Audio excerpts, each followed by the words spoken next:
Hello, friends. It's Jeremy and What? yeah, We're recording? Roberta. She ain't no recording it. So, Hi. hi. Yeah, we wanted to do a little thing about some movies we saw recently. Mostly me, because she's too kind of shy right now about talking about them. But we saw, since I can't go to the theaters anymore, we've seen a few movies. Um, One was sent to me online, and a couple of them we rented. So I'd like to get a little movie review. First movie is the main movie I'd really like to talk about.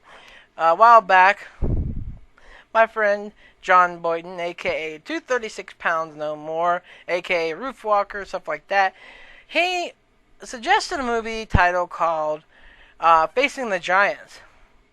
Now, I'm not going to say that that was the greatest film ever, but it was one of the best films to get inspiration from.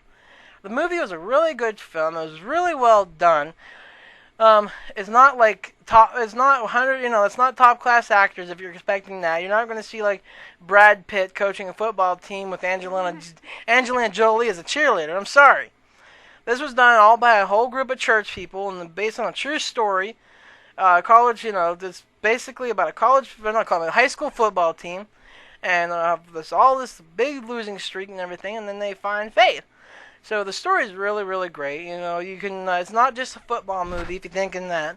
The guy that coaches the team has a lot of personal problems and a lot of emotional things to deal with God. So do his students and everything, and it's really, really great. I really thought they did a great job for being just a church doing the acting, and for basically the acting right now, I'd probably give 7 out of 10.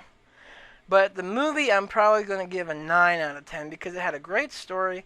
It really touched your heart. It really inspired you. Some of the scenes in the movie.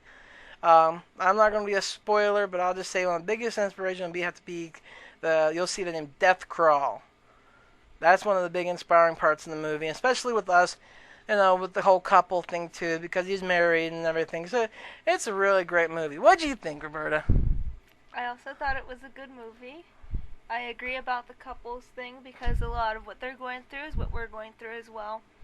And it is a very big inspiration, and usually you don't find movies that mix sports with faith.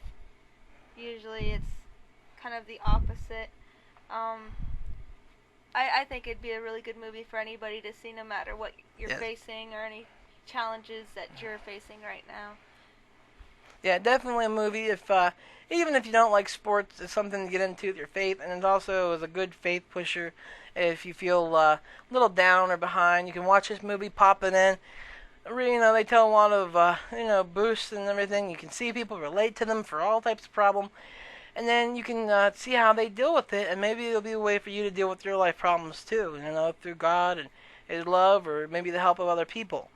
Um, Okay, moving on. The next movie was one that we got to watch online, actually. That movie would be the Pirates of the Caribbean Oh. 3. We watched it online a few days ago. I can't go to the theaters. Nice And to admit. I really, huh? What? That's nice to admit. Yeah. So, I had a dirty little problem, but you know what? I cannot go see them, and I really, really, really want to see them and everything. And it's just, it's so bored. So, and it was already on there. I didn't pay for a thingy to get it illegally and everything. It was already there. It was always sent. It was a website that had it.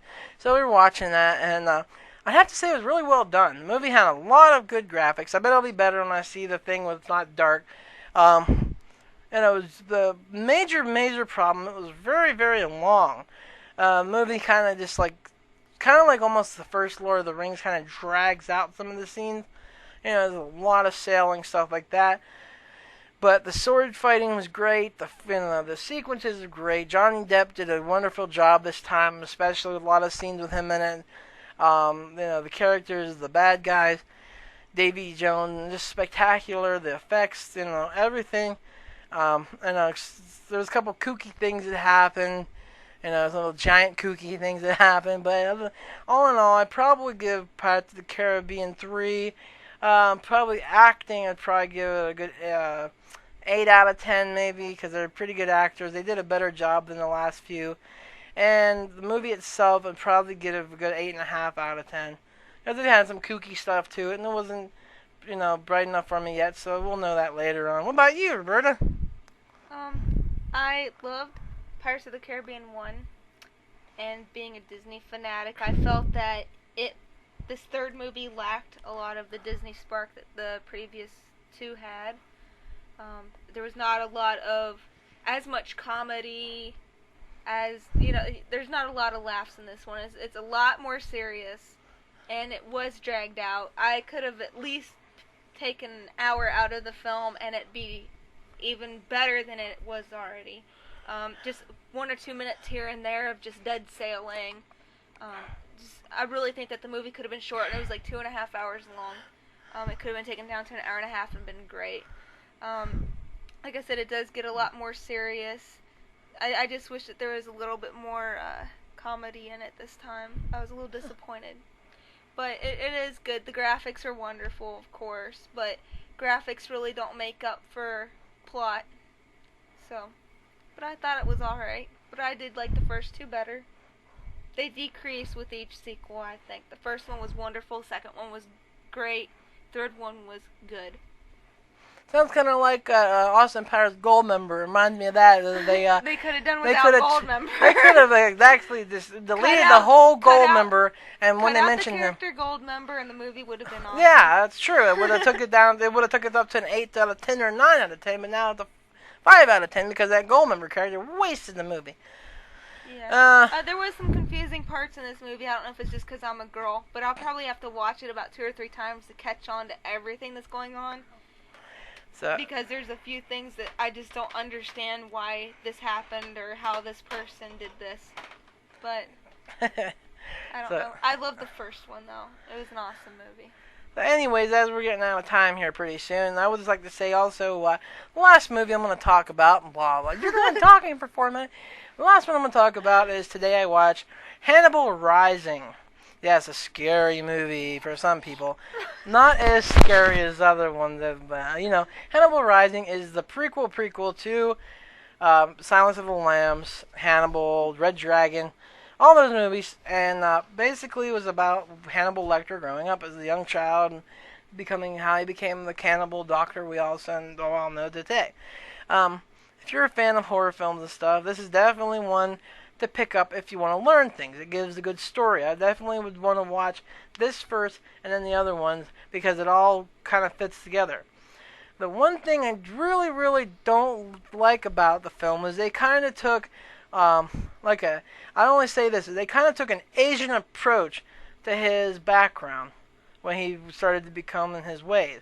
Which is kind of weird, because he never... Watch out for spoilers. I'm not trying to spoil it, but I'm not going to say what kind of Asian background. I'm just going to say, if they kind of give him an Asian background for his later on future in, doing his dirty deeds and everything.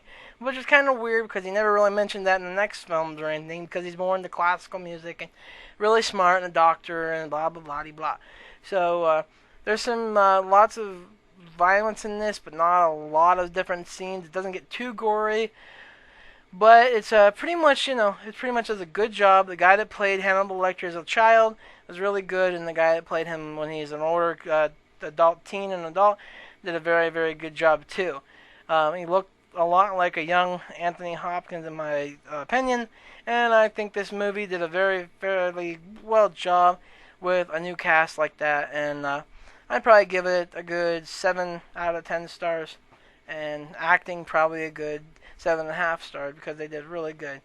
Alright people, God bless, and we'll see you more again at the movies. Bye bye. Scooby-Dooby-Doo!